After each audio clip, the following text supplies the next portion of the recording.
Hello, everybody. My name is Scott Novak. I'm with TWG+, and thank you for attending part one in a 5-part series for our company, for a webinar series that we've developed. Part one is Accomplish a Lot with a Little. And this webinar, hopefully you can all hear me okay, but this particular presentation was born out of going to the Small College Enrollment Conference, which I attended about 3 weeks ago now in Orlando, Florida. And I had attended a number of sessions while there and noticed a prevailing theme throughout all of the sessions that were going on.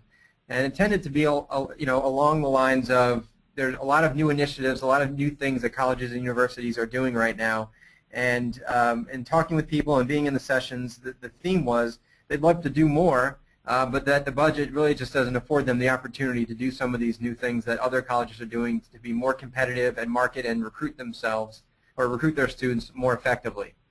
So that is where this came from, and I just want to put a plug in for the Small College Enrollment Conference. I think it's probably one of the best conferences available for marketing and admissions professionals in higher education, especially obviously for those that work for a small college, because all of the sessions and all of the discussions are based around the same challenges that small colleges face. And at a lot of the larger national conferences, typically the sessions and the discussions focus on success stories of large flagship state institutions and Ivy League schools, and a lot of times that really doesn't help the small college. So that's sort of what I feel about that conference and where the impetus for this webinar series came from, or this webinar presentation. One other part where this came from is, hopefully everyone has seen the movie Moneyball. It's one of my favorite movies of all time. And the reason for it is, in watching that movie, if you don't know anything about it, it's about the Oakland Athletics, a small market Major League Baseball team that has to try to compete with the New York Yankees of the world, who have millions and millions of dollars to spend on players. And the Oakland A's have to try to find a way to stay competitive in a very competitive marketplace. And their theme, and one of the quotes from the movie, is when the numbers don't add up, you have to change your game. And it's very similar to how I feel and how many small colleges need to feel about needing to change how they recruit students, how they market themselves, and how they use various communications to tell their story of their institution. So that's basically the essence of this presentation, and I'll probably refer to this movie quite a bit as I go through. So I wanted to point that out a little bit. And if you haven't seen it, I suggest that you take some time and rent it. It's a fantastic movie. So a little bit about me. Clearly not Brad Pitt, who's in the movie, but nonetheless, I am the president of TWG+. We are a marketing firm located in Austin, Texas, and Charlotte, North Carolina. And I've been with TWG since our inception. And prior to that, had worked with a company called Stein Communications in Atlanta, Georgia. I presented a similar topic to this one at many conferences, including CACRO, NACAC, and some regional ACACs around the country. Most importantly, I work with a lot of small schools. That seems to be the schools that I tend to work a lot with, and have a lot of experience in that area. And what I'm really going to be talking about today is not just the work that I've done or our company has done with these schools, but I really want to share some of the great ideas and things that they have done over the past couple of years to market themselves more effectively to their prospective students. So the agenda for today is I want to focus on the challenges that are facing small colleges, some in our experience in working with schools and some we've heard at the various conferences. Talk about some trends in higher education marketing. What are schools doing differently right now that can be unique and strategic and successful? We have some great statistics that we've gathered about the competition that you're facing out there, and as a small college, probably some of the roadblocks that you face in trying to be more visible to your prospective students and your other audiences. And then I'll focus on a couple of schools and some ideas and some takeaways that you might be able to take back to your institutions to help your marketing and using your budget more effectively.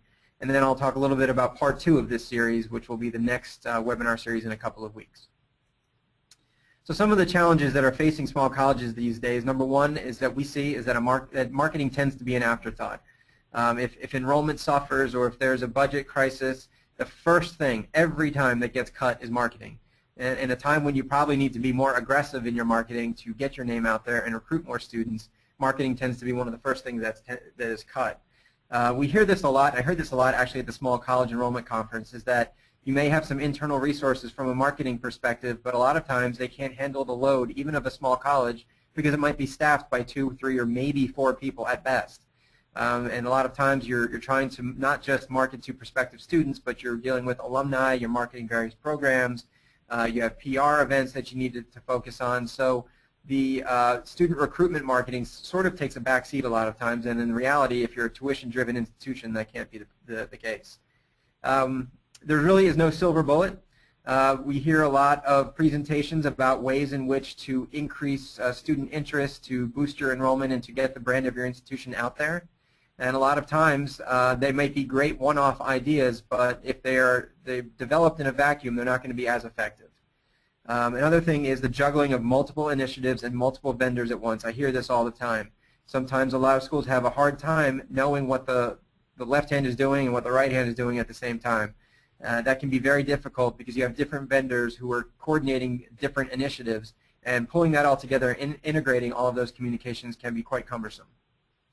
Robbing from Peter to pay Paul. We hear that a lot as well, and we see it a lot, in that you want to try something new really badly, but in order to do that, you decide to cut out certain areas, budgets from certain areas, so that you can try new initiatives, and that always is not very successful. Everyone has great ideas. That sounds like that would not be a challenge, but you're probably approached every day with someone who has a great idea on how to boost your enrollment, how to extend your brand, how to market your institution more effectively, and to sit back and sort of comprehend everything that everyone is telling you and find the best solution can be very difficult. And the competition these days is just unbelievable. I mean, as a company that develops student search campaigns and publication campaigns and all the other marketing initiatives that are out there, we see the competition and how much colleges and universities are doing right now from a competitive standpoint. And it's fierce right now as far as how aggressive they are being with their prospects. Some trends in higher education marketing. I would say in the past 2 to 3 years, we have not undertaken one project that has not included some level of social media integration. And many schools right now even are hiring people to handle social media, and that's their only job.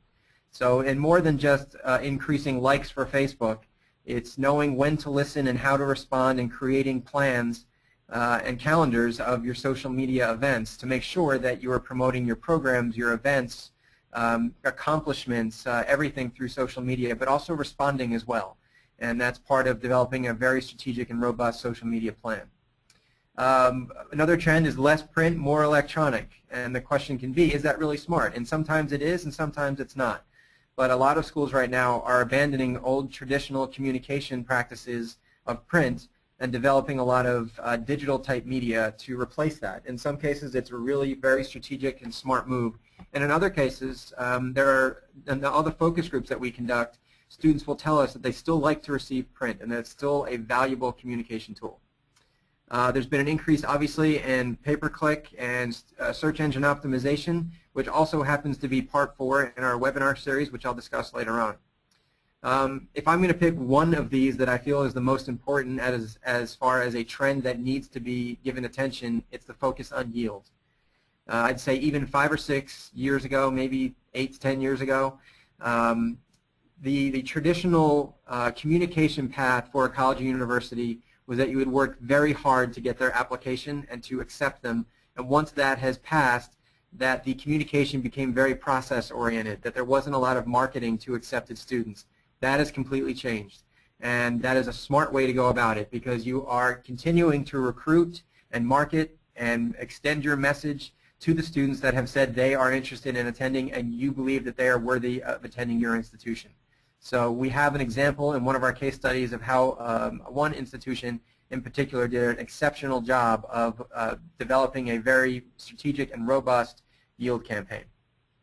Outcomes, parents, and financial aid. These are all initiatives as far as the messaging of it has changed as well, and it's a trend, especially outcomes. We're seeing a lot of outcome brochures developed that are sent during peak times of the communication flow, especially to seniors, to show the value and the return on investment of your institution. Communicating directly with parents is something that has become extremely important, as well as the development of marketing of your financial aid, not just talking about the process and not just talking about filling out the right forms, but showing examples of how people were able to afford your institution. Segmented and variable marketing, we'll get into that a little bit down the presentation as well. It's something that has increased in recent years as far as separating out different segments of your inquiry pool or your prospect pool or your suspect pool and sending communications that speak to them individually. Better analysis of data. Schools are doing a much better job of understanding what the data is telling them. If students are responding to certain communications better than others, they're abandoning old traditional methods or bringing back older methods of communication because students tend to respond better. And more from a response perspective, it might also be paying more attention to application trends, to deposit trends, to timing trends. And I think schools are doing a better job of that right now. Also, that's the way it's always been done. It's something that we've not heard of a lot in recent years. I think there was always a time in which colleges and universities would fall back on, well, we'd like to do that, but we have not done things that way before, and this is the way we've done things, and this is the way it's going to continue. Schools are being very strategic in how they are recruiting their students and how they're marketing their programs and extending the brand of their institutions. Some statistics that I wanted to point out. There are over 7,000 Title IV schools in the United States as of 2011.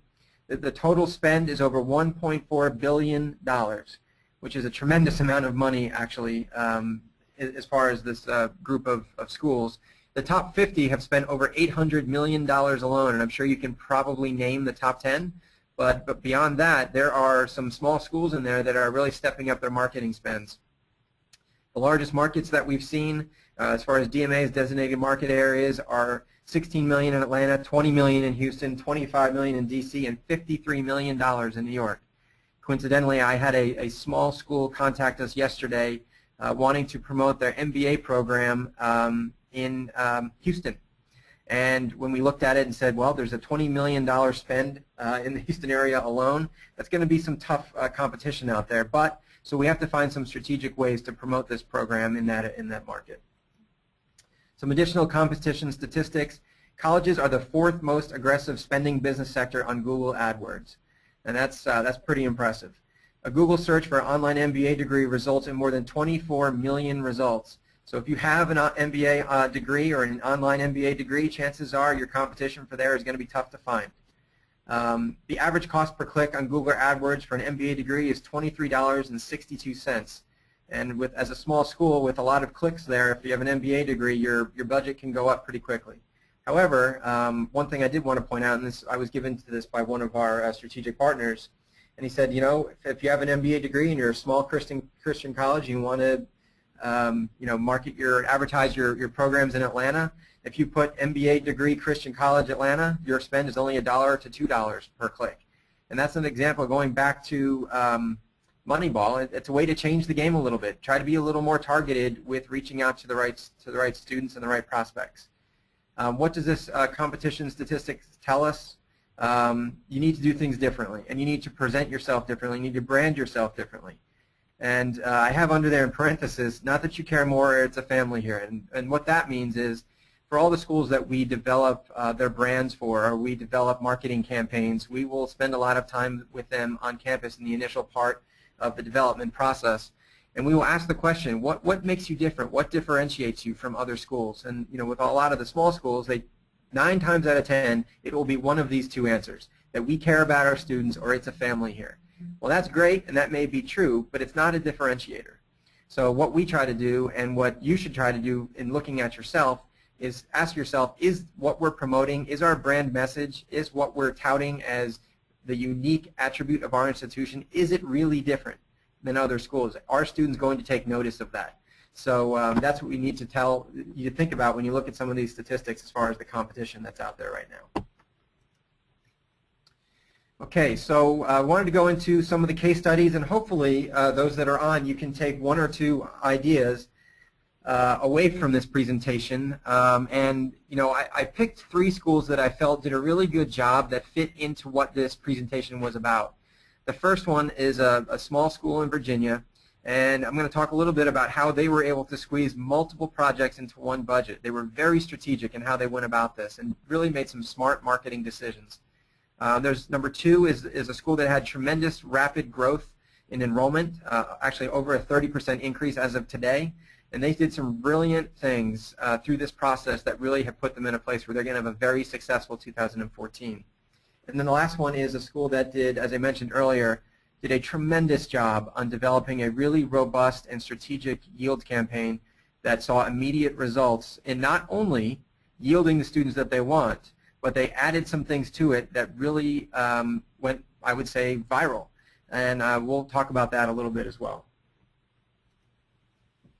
So the first school, they did a lot with a little. They approached this and said, we want to fit student search, publications, predictive modeling, social media. We want to do some digital view books, redo their whole communications flow, audit their previous flow, and also postage.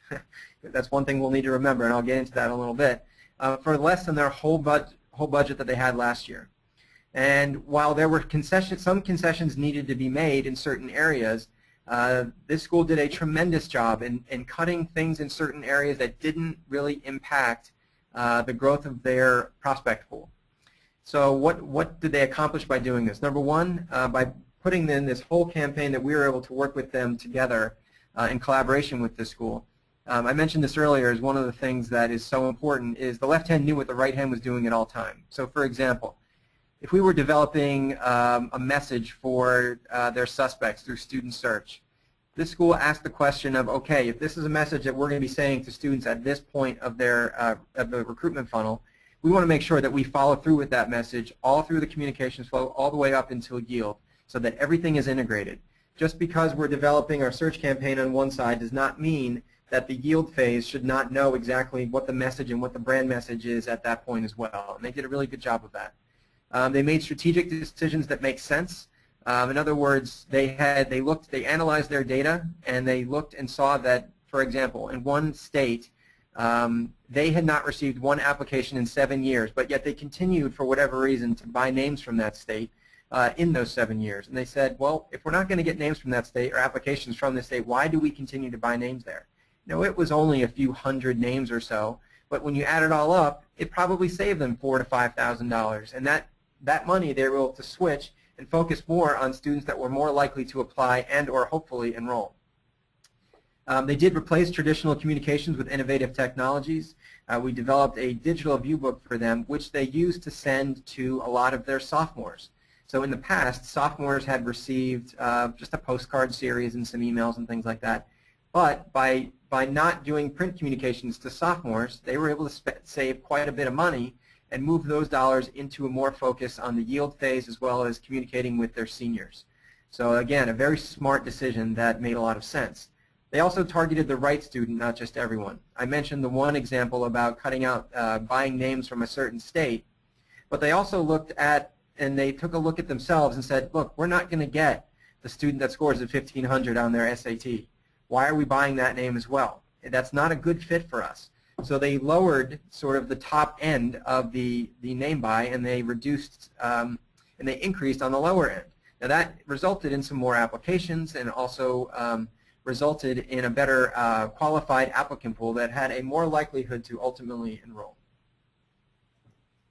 Some great ideas that we also learned from this school. They did a really good job of segmented marketing, so their high-achieving students received a totally different communication flow than every other student because they had scholarships to offer. They felt like they should be spoken to differently. They had an honors brochure that went to this group, and it was a really effective campaign. They used their predictive modeling not just to purchase names, but they also used it to shape their communication flow. So who gets what and when. So they scored their names once they were inquiries and decided that anyone that scored a 6, which is really high, likely to enroll or apply, they would continue to receive their view books, their core pieces, their outcomes brochures.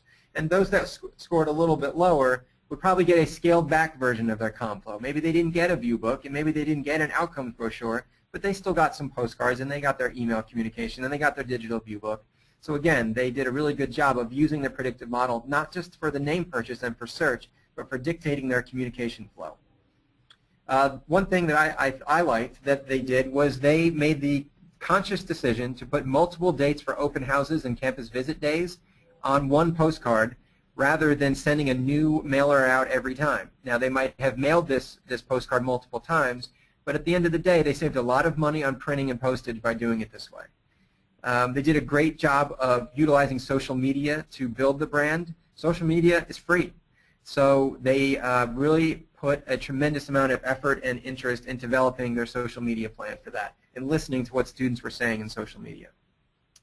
And for us, as the marketing firm working with them, they were very open to very creative work. And a lot of schools will say, yes, we want to be out of the box, we want to be super creative, and when it comes right down to it, they go right back to where they were, which is very traditional looking. This school wanted to be different, and they said, you know what, if we're going to cut through the clutter of what's in the mailbox, we're going to have, or in their inbox, we're going to have to be very different in the look and feel of the communications that we develop, and they did do that. They also, with that one, I should mention, with the creative, resulted in an award-winning campaign that actually was best of show for the Higher Education Marketing Report. So that was something that they liked, and they actually then used that in social media. They talked about that through social media, and even though that wasn't something that directly spoke to the students, what it did show was that this was a school that was forward-thinking. So the next one is for rapid growth, and this is the case study number 2. And you can see on here this was their deposit scores as of July 8th.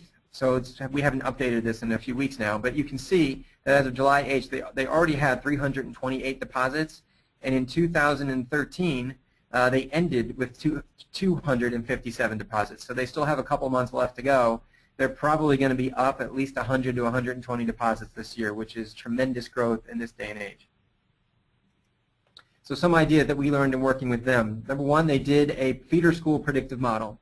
Now, they didn't use a predictive modeling software either that we provided or anybody else, but what they did do was they said, okay, let's take our top 15 feeder schools, feeder high schools, and rather than wait for students to respond to search, we're going to drop them directly into our inquiry pool and consider them inquiries.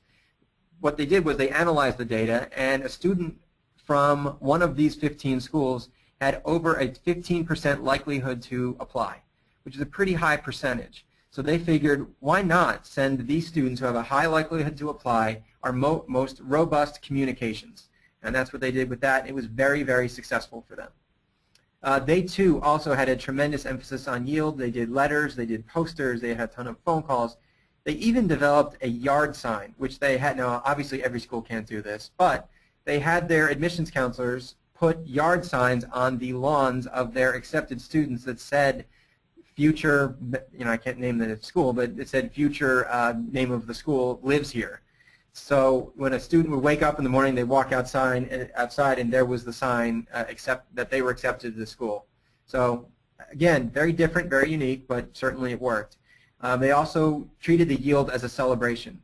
I can't tell you the number of schools that we send out their acceptance letters for them, and the only amount of celebration is the exclamation point at the end of the word congratulations on the letter.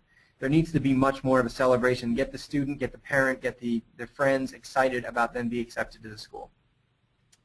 They also made some small changes. Now, they didn't rebrand, but they refreshed their brand, which is actually part 2 of our webinar series. In this school, all they did instead of rebranding was they changed their logo, they changed their campus signage, and when we were developing their communications, they said, look, we want it to be high-end looking. We know it doesn't cost more to be high-end, to look high-end. We want that, and that was sort of the look and feel of the creative work we did for them.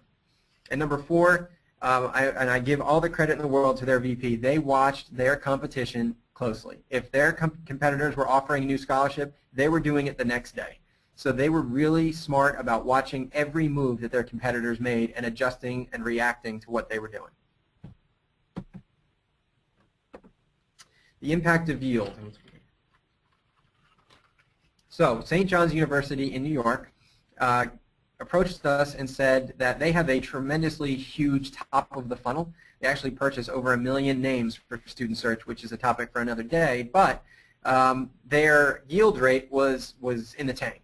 And they wanted to do something that would excite the students and get them to ultimately send in their deposit and enroll.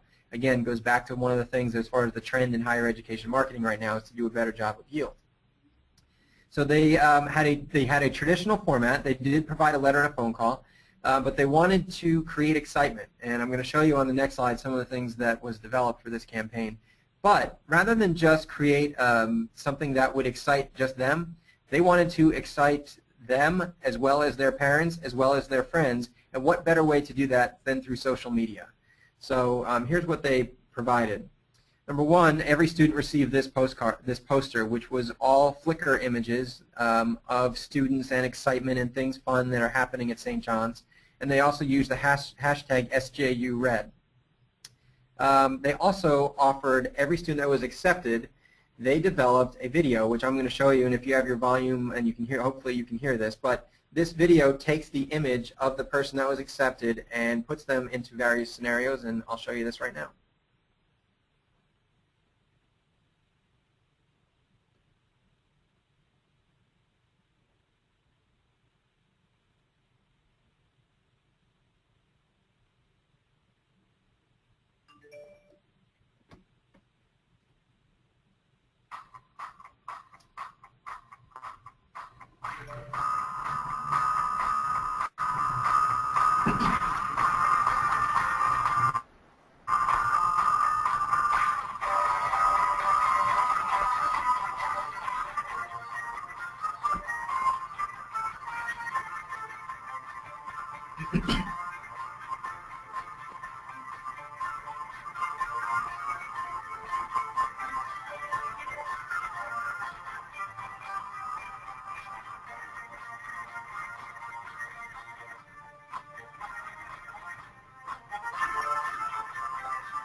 Where we go?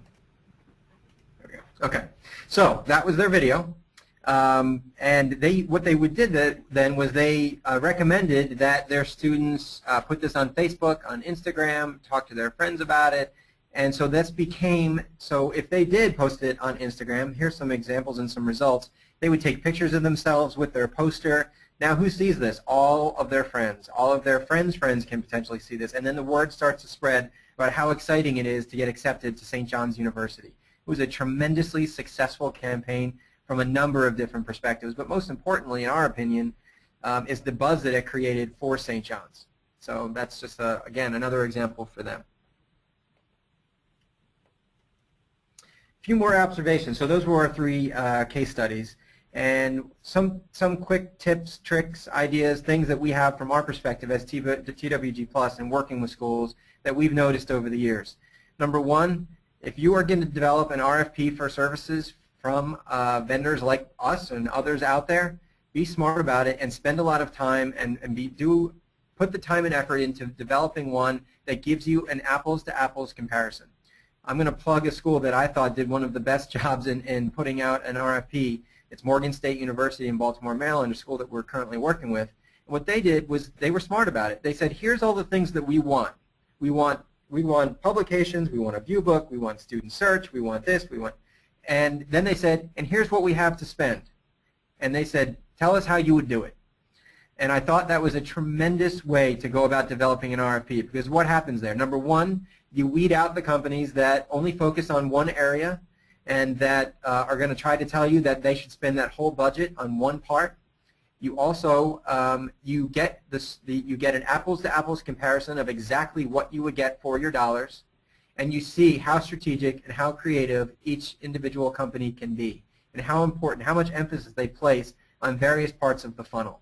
And I think they did a really good job of that, and hopefully, and I'm very confident that what they're going to see and for our work in working with them is that we're able to do a lot for that budget dollar and deliver on everything that they asked for. We had to cut in certain parts, but that's okay. At the end of the day, they're getting what they wanted, and they did a really good job of this. Number two, don't forget about postage. It's the little budget dollar that everyone seems to forget about. When you're developing a view book, let's say, for example, and you want this 36-page, really heavy, large, oversized view book, it sounds great, but think about the additional postage cost. A lot of people forget about that, and at the end of the day, sometimes that can eat up your budget pretty quickly. Number 3, ask your audience. And you have access to these people 24/7, 365 a lot of times. They are on your campus. If you have a great idea for a new communication or an advertisement or a new marketing initiative, run it by the people that would potentially be receiving it. Have them into your office, do your own focus group, and a lot of times they can give you information that you really need to make sure that you're doing the right thing. When talking to a vendor like us, asking them about other areas that they don't focus on and see if they can talk knowledgeably about those areas so that you know that they have your best interest at heart in working with you. Let the data do the talking. So if you have access to data, you can check on enrollment trends, response trends, where students are responding from, how many enrollments you're getting from certain areas and certain programs. Let the data guide the sort of marketing decisions that you make at the end of the day. And I'm going to throw this one more last plug-in for my favorite movie. You got to watch Moneyball. So I'm thinking Amazon's going to have a run on this tonight of maybe 2 or 3. So anyway, if you could do that, watch that. And finally, I do want to talk a little bit about the other TWG Plus webinar series that we have coming up. Part 2 will be conducted by our Vice President, Beatrice Zales, who's going to talk about to rebrand or refresh. That's the question. Similar to case study number 2 that I talked about early on in our presentation. She'll give you some great tips and ideas and ways in which to fine-tune the brand that you currently have to not have to spend the dollars that you might have to totally rebrand your institution. Part 3 on September 4th will be Student Search, I Need Apps, Not Inquiries. I'll be in that as well, and we'll talk a little bit about, or a lot, about the importance of considering the application submission in Student Search, not just increasing your response rate. Responses and inquiries are great, but at the end of the day, we all need applications. Part 4, and I will not be involved in this one, is PPC, SEO, SEM. I can't keep it all straight. So this is a topic by a couple of people in our company talking about pay-per-click advertising, search engine optimization, and others. And I think it's going to be a really informative presentation with a lot of statistics. And then finally, Part 5 on October 2nd is called Being Creative, and that's in quotes there because creativity can mean a lot of different things to a lot of different people, and we'll talk about some very creative ways to be creative in that. I wanted to open up to see if there's anyone that has any questions at this point. Oh,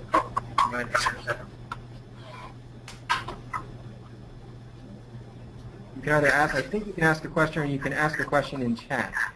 But I'm hearing someone right now, so if anyone has a question, you can probably speak.